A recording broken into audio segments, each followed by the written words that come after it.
This is Charlie from Fightfast. We got 3 self-defense moves. Let's get right into it. Now what you just saw was a tackle or a bull rush. You'll see this very commonly, especially by a larger man. As soon as a man starts to put his head down to tackle you, if you just simply sit there and punch him, you're going to be hitting the top of his head. Okay? When Carlos comes down to tackle me, if I just punch, I'm going to be breaking my hands on the top of this guy's head. And if I raise my elbow to come around this way to try to get on his back, once he's got his arms around me, it's going to be too late. I'm up in the air and down. So the answer is I need to lower my elevation exactly when he lowers his. And that's going to prevent him from actually getting his arms around me. When he comes down slowly, I'm right here. I want to be elbowing him in the face. So as I see him going down, I'm going down. Now if you'll notice, as I go down with this vertical elbow, he can't get his hands around me. He can't get them in center line, okay? Regular speed, Carlos. So he comes in, boom, that's it. He can never get his hand down because I'm dropping that elevation. As soon as I get that first elbow in, go the other way.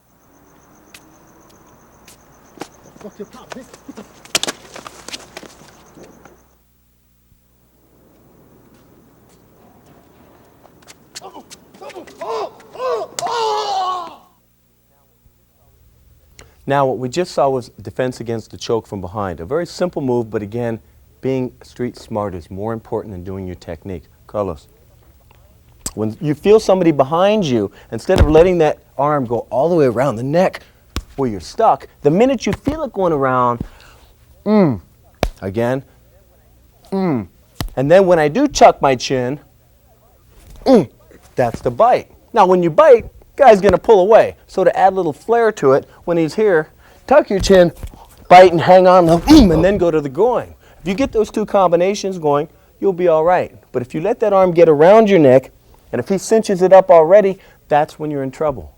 So again, the key point here is awareness and being street smart.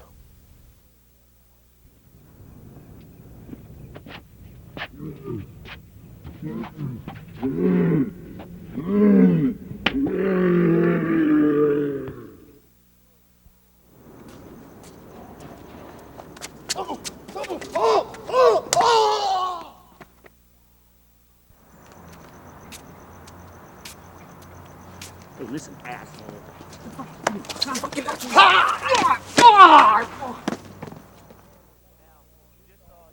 Now, what you just saw again is 2-on-1. Again, I would like you to know, once somebody has already grabbed you, I want you to consider that a major mistake.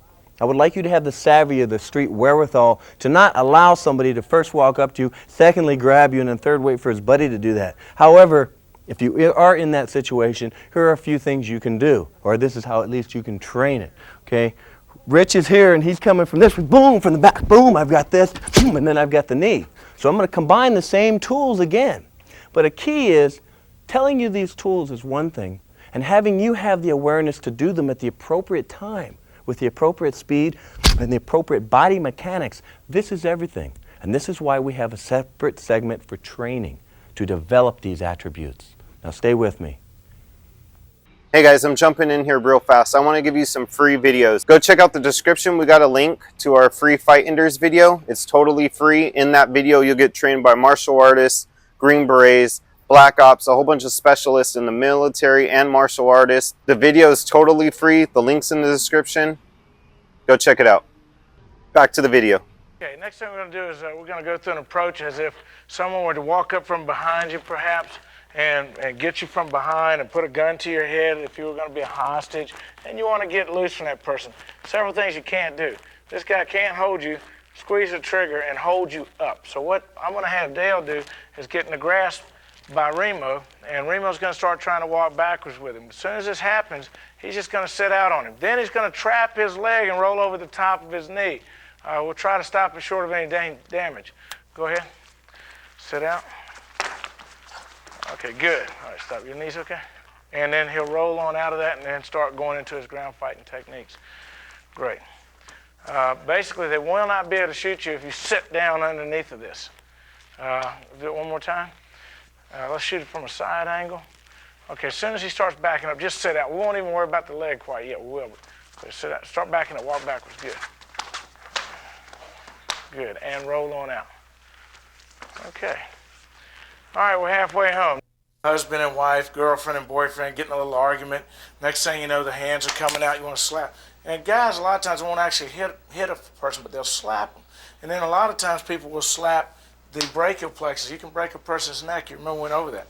So you want to just sometimes completely avoid it. If you're in close and you're not in a position to actually get your blocks up, you just want to bob and weave or do something or just simply duck. So the way this thing sets up, we're in here, and you push your hand down. When they swing, you're going to duck underneath, spin and catch them right in the diaphragm. Boom. Then go to the groin, come back to the spine, pow. Reach up, grab a handful of eyes, step in the back of the leg, and this is where the hurt comes in. It could be the floor or it could be the bar. You twist, turn the head, you got your hands in their eyes, and you slam them. Boom, straight into a bar head first. This is a good way to end the fight. What we're going to do, Judy, come on in. Do you remember that setup? All right, we're going to give this thing a little try. Run through it a little bit faster this time. And slide up there just a little bit. Good. Okay.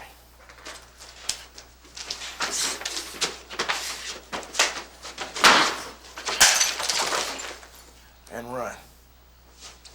And run away when that happens. Okay, once you get them where you want them, you want to make sure that you leave the scene. Get some help. Call a bouncer, or a lot of clubs keep uniformed police outside. But when you're in trouble like that, once you get clear, move out. Don't hang around the target area and try to assess the damage. Just leave. People are very, very tough, especially if they've been drinking a little bit and a lot of drugs involved. People are real hard to hurt. A head concussion, you can knock a person out and they'll be back on their feet in about 10 seconds or less. So you make sure that you get through that. For your information, these bottles will break on your head all the time if you hit them right. Now, if you see a guy with a little Coke bottle with ridges in it, they won't break very easy. So that guy's pretty serious. If I was going to hit a person in the mouth with a beer bottle or in the head area, I would either take this end or these and go straight through his teeth with these beer bottles. Hey guys, make sure to like this video and let's get into the last tip. Here we go.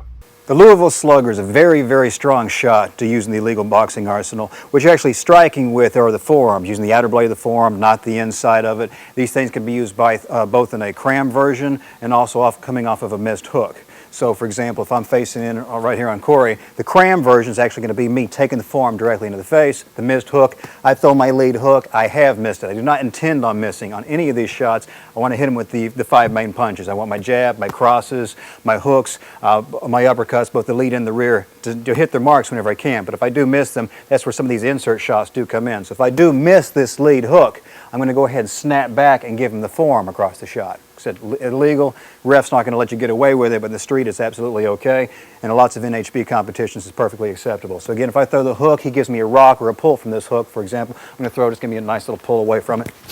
Here, so for just boxing only, I've got to be able to return with the rear hand.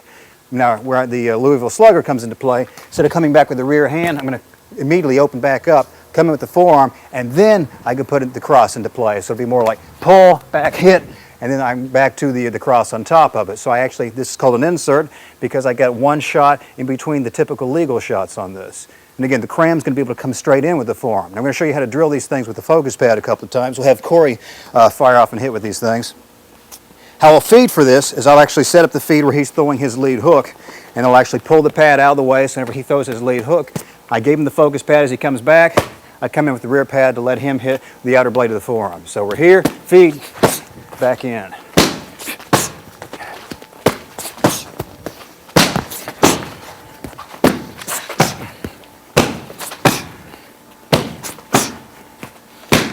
What's nice about this particular move, lots of times whenever people are doing a pull off this motion, so he throws the lead hook.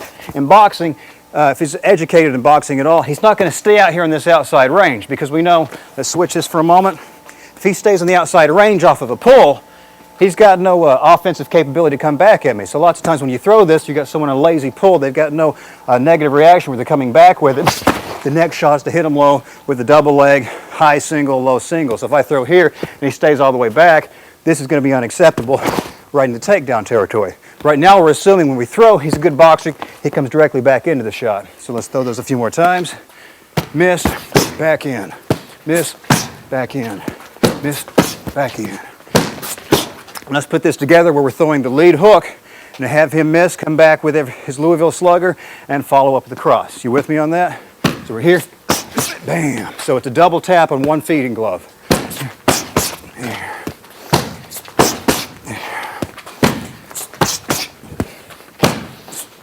Excellent. Let's look at how that comes into play with the cram. We're directly in a mid-range right for our boxings. The long range is being handled by our straight shots. We've got our jabs and our crosses. Of course, we're in tight with the uppercuts, some of the other legal tools that come into play, or the legal tools we're just using the clinch position. Right before he can come in with some of his low shots, it's legal in boxing to give a little shove and come in and dig with your low shots. But instead of just using your hand to shove with, he's actually going to dig his lead forearm into the face. This thing's going to take some teeth out, bust the nose, or if anything else, it's going to bust the lip all to hell, and you're going to be able to follow up and work on this thing and get this guy to bleed out and end this thing on cuts. So what he's going to do on this particular drill, he's going to cram with his lead forearm, because cramming with the rear forearm is going to be far too slow. He's going to cram, hit here, then I'm going to drop the glove low and allow him to throw his rear uppercut. So first, I'll let you cram a few times only, just the cram. Here, we're staying close. Here.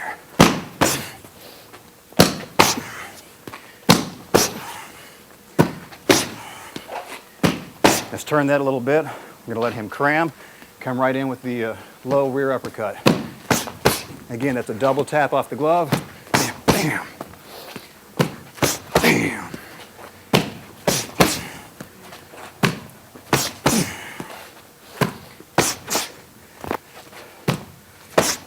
Nicely done.